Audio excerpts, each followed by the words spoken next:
ফেসবুকেই থাকুন আপনি বিকালবেলা, আপনাকে রাস্তায় বেরোতে হবে না, আপনাকে রাস্তায় বেরোতে হবে না। रास्ता अपनी जाते ना बेरोते पारें तार व्यवस्था हम करब। न्यूट्रल है इसलिए तो उन्होंने उनका भातीजा बाहर है। पुलिस न्यूट्रल है, पुलिस को तो कार्रवाई करना पड़ेगा। यहां तो मेरा पास डॉक्यूमेंट है, तो विश्वजीत बसु कमीशन को मैं भेज दूंगा। 330 करोड़ रुपया उन्होंने फिक्की को दिया बीजीबीएस बनाने के लिए, उनका सिग्नेचर है मेरे पास। सरकारी सम्पत्ति भांगचुर, पुलिस के आक्रमण, थाना জ্বালানো, बीडीओ ऑफिस জ্বালানো,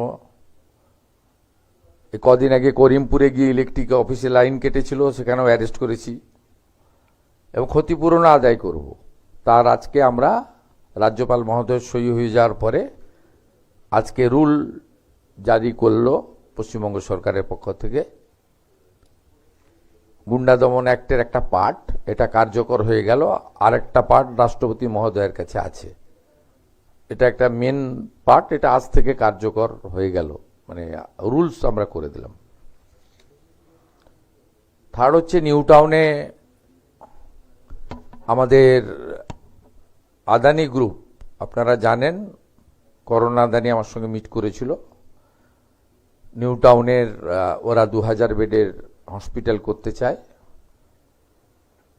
1000 bed for poor people free, 1000 for বাণিজ্যিকভাবে। তা আমি ওনাকে লিখিত কনসেন্ট দিয়েছিলাম, আমাকে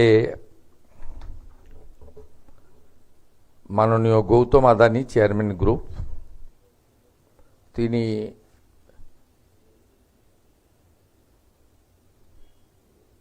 কমিটমেন্ট লেটার দিয়েছেন, তিনি দ্রুত শুরু করতে চাইছেন কাজ ওখানে। 2000 বেডের ইন্টারন্যাশনাল মানের হসপিটাল, যার 1000 bed financially weak person, poor পিপলরা পাবে ফ্রি অফ কস্ট। ফেসবুকেই থাকুন আপনি বিকালবেলা, আপনাকে রাস্তায় বেরোতে হবে না, আপনাকে রাস্তায় বেরোতে হবে না। রাস্তায় আপনি যাতে না বেরোতে পারেন তার ব্যবস্থাও আমি করব। আপনি বাড়ির উপর নিয়ে খেলতে গেছিলেন, গোল খেয়ে বাড়ি এসেছেন। আপনি হালি শহর নিয়ে চেষ্টা করেছিলেন, সেখানেও ডবল গোল খেয়ে বাড়ি এসেছেন। যত কথা কম বলুন, বিশ্রাম করুন, অনেক বয়স হয়েছে।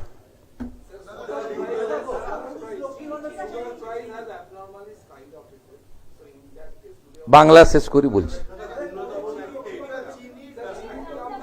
বলছে বাংলাটা শেষ করতে দেন না ভাই।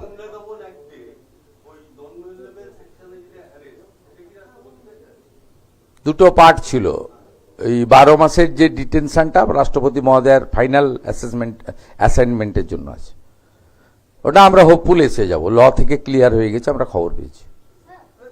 সব হবে, যা বলি ভেবে বলি, যেটা বলি সেটা করব না বাংলা। হ্যাঁ,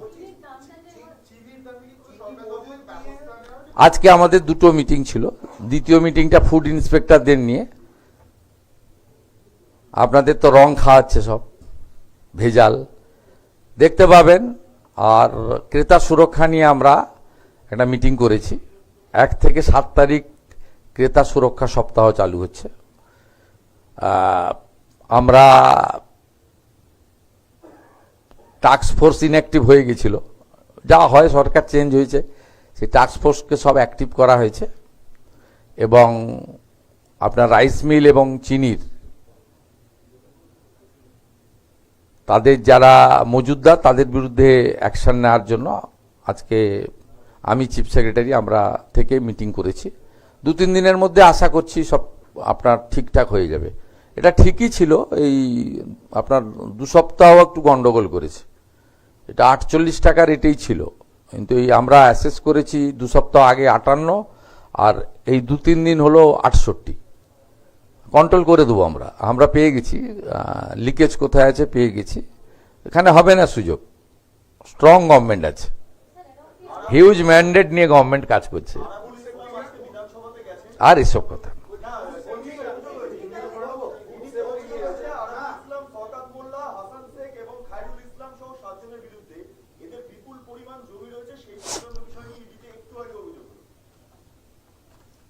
কি ইডিকে অভিযোগ হয়েছে, ইডিকে জিজ্ঞেস করুন, আমি বলতে পারবো না।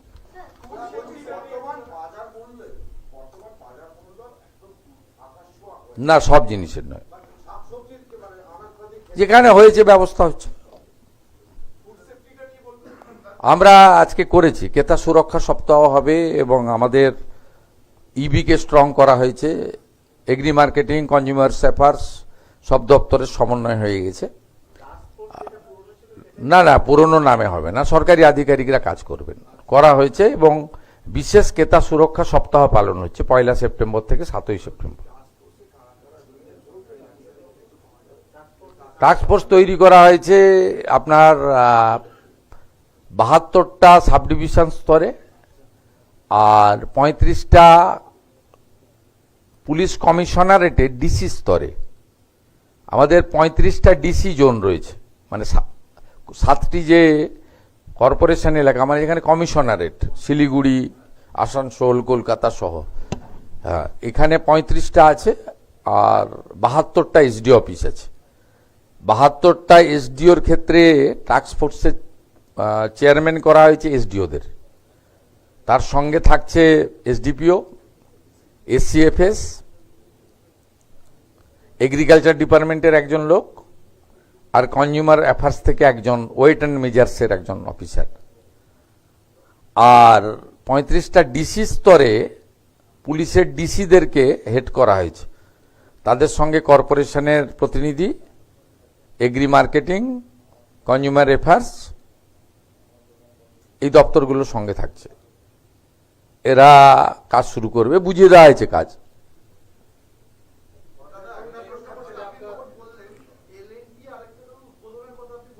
হলদিয়া petrochemical 27th 11:30 Silicon Valley L and T project inauguration, not ভূমি পূজন। 7th আগস্ট সরি, আর 14th October Haldia petrochemical dedicate করবে 6,000 কোটি টাকার নতুন প্ল্যান্ট।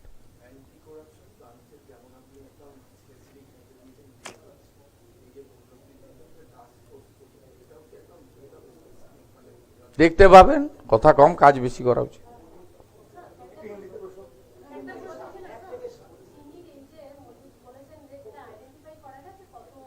না, আমার কাজ নয়, যাদের কাজ করবে তাদের বুঝিয়ে দেওয়া হয়েছে। দুপুরবেলায় মিটিং ছিল, আমি একটা চ্যানেলের কনক্লেভে ছিলাম, আসতে দেরি হয়েছে, 1টা থেকে 3টে মিটিং করে আমি বুঝিয়ে দিয়েছি। আমি এইচএস ছিলাম, আমরা সিএস ছিলাম, বুঝিয়ে দিয়েছি। রাজ্য স্তরে চিফ সেক্রেটারি, ডিজিপি এবং এইচএস মনিটরিং করবে, কিন্তু আমরা ইউনিট অনেক করে দিয়েছি।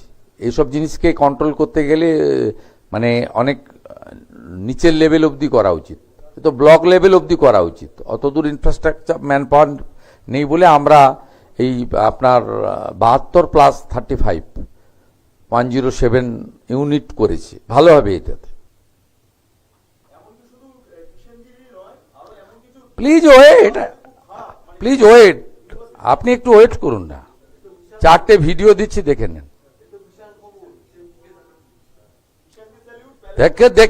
দেখে নেন ভিডিও 4টে দিচ্ছি, দেখে নেন।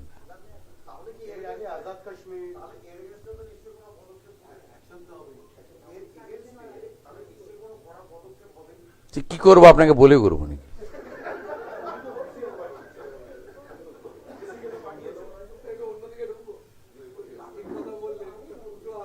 হ্যাঁ,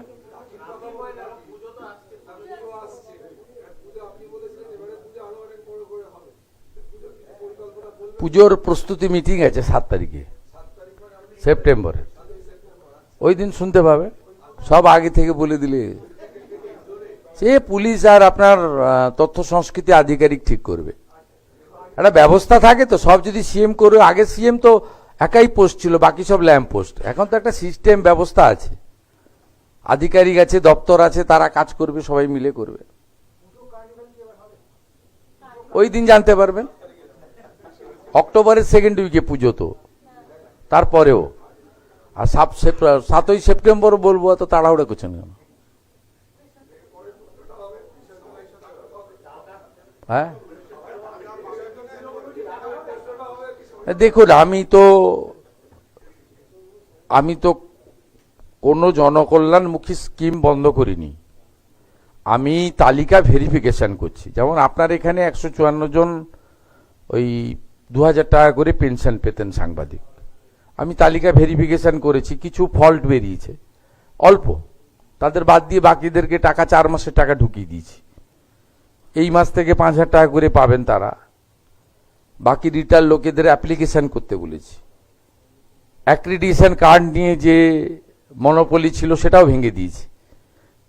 অ্যাপ্লিকেশন করবেন, আমাদের স্ক্রিনিং কমিটি থাকবে, স্ক্রিনিং কমিটিতে মানে ওটা জাস্ট প্রপোজ করবে, আমি নিজে দপ্তর কাছে রেখেছি, আমি দেখে দেবো, কেউ বঞ্চিত হবেন না, মানে গণশক্তিও বঞ্চিত হবেন না।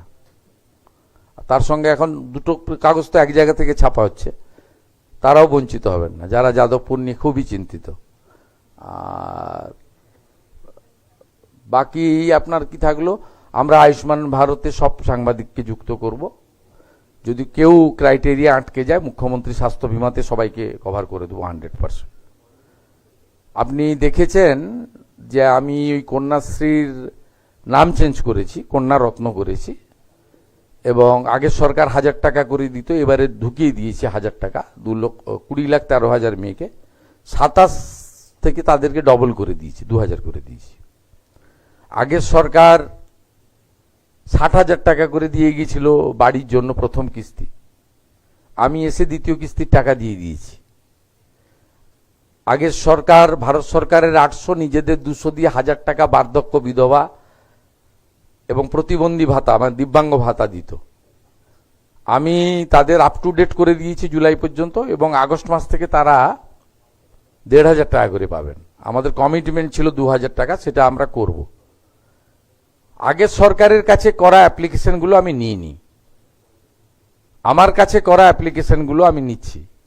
তাতে আপনার সরকার আপনার পাশেতে প্রচুর অ্যাপ্লিকেশন আসছে, এখানে সব এখনো ব্যাক অফিস ঠিকঠাক হয়নি, স্কুটিনি প্রচুর লাখ লাখ পিটিশন শর্টিং হচ্ছে। জনকল্যাণ শিবিরে যারা অ্যাপ্লাই করেছিলেন তাদেরকে নতুন বার্ধক্য ভাতা দেওয়ার ব্যবস্থা করেছি, এবং এটা 2000 পরে করেও দেব। প্রথম প্রায় 9 মাস পরে ওই 500 টাকা লক্ষ্মীর ভাণ্ডার চালু করে। প্রথম তারা 24 সাল পর্যন্ত দিয়েছে 1,52,00,000 লোককে, তার মধ্যে 3 লাখ পুরুষ ছিল যাদের পাওয়ার কথা নয়। তারপরে এসআইআর হয়েছে, অনেক নাম বাদ গেছে। আমি তো অভারতীয়দের টাকা দিতে পারি না, অবৈধ কাজ, জেলে যাওয়ার মতো মানে দোষ, অপরাধ। সেই কারণে আমাকে ভেরিফিকেশন করতে হচ্ছে। আমি ভারতীয়দের দেব, ইতিমধ্যে 1,46,00,000 আমি টাকা ঢুকিয়ে দিয়েছি, 1,45,64,772 জনকে। যারা জেনুইন পাননি আর যারা জেনুইন নয় পেয়ে গেছেন, এত বড় সিস্টেম তো ভুল ভ্রান্তি তো থাকতে পারে, তাদের জন্য পোর্টাল চালু করে দিয়েছে, 4.5 লক্ষ মহিলা আবেদনও করে দিয়েছেন। এইভাবে প্রত্যেকটা স্কিমে আপনারা দেখবেন, দেখুন ওই রিক্রুটমেন্ট যেগুলো আপনার 9, 10, 11, 12 হাফ ইন্টারভিউ, সেখানে জট ছিল কি, ওবিসি 17% দেবেন না 7% দেবেন। পার্সেন্টেজ থেকে বড় কথা, প্রায় 60 থেকে 70 লক্ষ মুসলিমদের নাম ঢুকিয়ে দিয়ে গেছিল যারা পাওয়ার যোগ্য নয়। তো আমরা সব মুসলিমকে তো বাদ দিইনি, যারা ভারত সরকারের ওবিসি তালিকায় যে মুসলিম জনগোষ্ঠীগুলো আছে তারা তো পাচ্ছেন।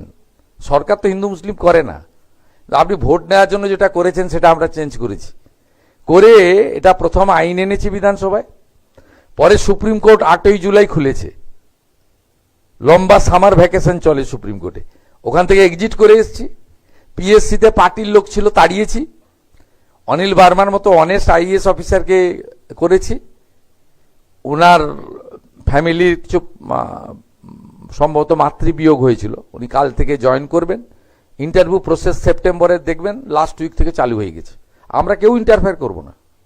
আপনি কখনো ভাবতে পেরেছেন স্কুল সার্ভিস কমিশনে রামকৃষ্ণ মিশনের শিক্ষা প্রতিষ্ঠানের মহারাজরা মেম্বার হয়েছে, আইআইএম এর লোক মেম্বার হয়েছে, আগে তো পার্টির নেতারা মেম্বার হতো। পুরুলিয়ার প্রাক্তন এমপি মৃগাঙ্ক মাহাতো মেম্বার, রানাঘাটের প্রাক্তন MLA doctor Tapas Mondal member, তারপরে সুবিরেশ থেকে আপনার মানিক ভট্টাচার্যরা, তারাই নিয়োগের অথরিটি ছিল। আমরা তো এই সব ব্যবস্থাকে পুরো চেঞ্জ করছি। দেখতে থাকুন না, তাড়াহুড়া করছেন কেন?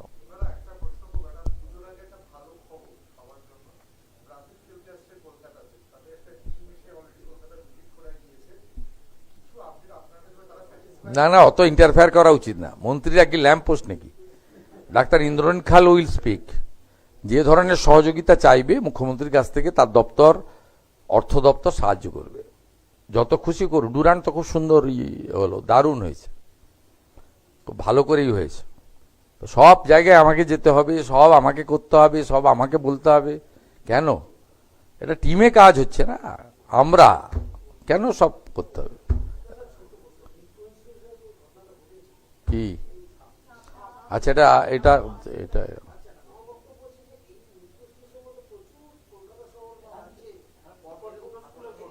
দেখুন, তিন বছর কম্পোজিট গ্র্যান্ট পাইনি। কম্পোজিট গ্র্যান্টটা খুব ছোট, 30-40-50 টাকা করে পায়। সেটা দিয়েও অনেক কাজ হয় ওদের, ঝাড়াই পাছাই, একটু কার্বলিক অ্যাসিড রাখা বর্ষার সময়, কারণ অনেক গাছগাছালি পুরনো স্কুল আছে। তা 3 বছর তো আগের সরকার কম্পোজিট গ্র্যান্ট দেয়নি। আপনারা তো কেউ এটা নিয়ে কখনো লিখেছেন বলে আমার জানা নেই। তা আমরা এসে তো 294 কোটি টাকা কম্পোজিট গ্র্যান্ট দিলাম। ওটা ছোট টাকা, 50,000, 70,000, 1 লাখ করে কোন কোন স্কুল পেয়েছে। কিন্তু এটা দিয়ে চক ডাস্টার কেনা হয়, কার্বলিক অ্যাসিড, ব্লিচিং ফিনাইল কেনা হয়। এইটাই তো মমতা ব্যানার্জি বন্ধ করে রেখেছিলেন। মিত্র ইনস্টিটিউশনে, যেহেতু আমার বিধানসভা কেন্দ্র, আমি আমার ওএসডি তাকে পাঠিয়েছিলাম SSKM-এ। তিনি ভিডিও কল করে ডাক্তারের সঙ্গে আমাকে কথা বলিয়েছেন, বাচ্চাটাকেও দেখে নিয়েছি। তাকে ডাক্তাররা আমাকে অ্যাসিওর করেছেন যে ঠিক আছে পেশেন্ট। ডাক্তাররা বলেছেন, পরে কি আমি যাই বলতে পারবো না। ওনার মায়ের সঙ্গে আমার কথা হয়েছে, ছাত্রটির মা। মানে এটা আমার কাছে ছোট ঘটনা নয়, যেহেতু আমি ওখানকার MLA ভবানীপুরে, আমার এলাকার একটা বিদ্যালয়। আমার তো MLA হিসেবেও ভূমিকা আছে, মুখ্যমন্ত্রীর ভূমিকা তো অনেক পরে। তারা আমাকে জিতিয়েছেন, অতএব সেই যে দায়িত্ব কর্তব্য ছিল, আমি আমার যতটুকু খোঁজ খবর নেওয়ার করেছি, ডাক্তারকে বলেছি টেক কেয়ার করতে।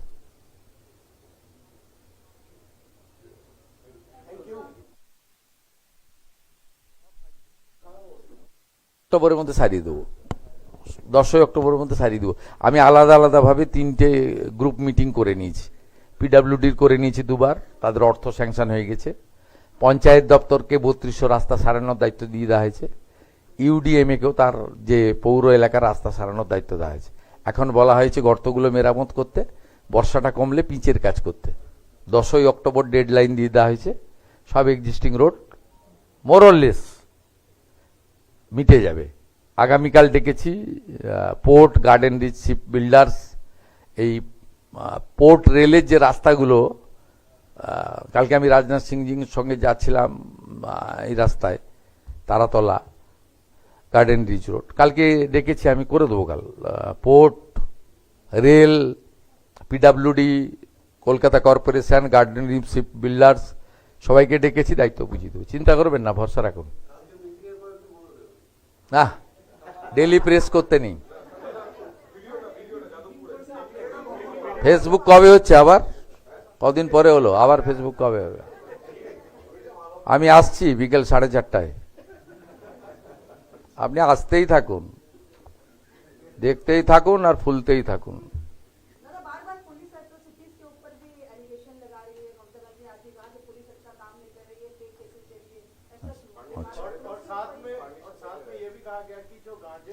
पुलिस न्यूट्रल है, इसलिए तो उन्होंने, उनका भतीजा बाहर है। पुलिस न्यूट्रल है, पुलिस को तो कार्रवाई करना पड़ेगा। यहां तो मेरा पास डॉक्यूमेंट है, तो विश्वजीत बसु कमीशन को मैं भेज दूंगा। 330 करोड़ रुपया उन्होंने फिक्की को दिया BGBS बनाने के लिए, उनका सिग्नेचर है मेरे पास। सब तो जाएगा, HRBC में चालू हो गया। जयरमन जी और विश्वजीत बसु का एंटी जो करप्शन ब्रांच, उन्होंने कानून लाकर असेंबली में कर दिया, चीफ मिनिस्टर इन्वेस्टिगेशन में नहीं आऊंगा, मैं कानून भी खत्म कर दूंगा, चीफ मिनिस्टर भी आएगा इन्वेस्टिगेशन के अंदर। पुलिस न्यूट्रल है, इसलिए उन्होंने फेसबुक लाइव कर रहा है। पुलिस न्यूट्रल है, इसलिए उनका भतीजा बाहर घूम रहा है।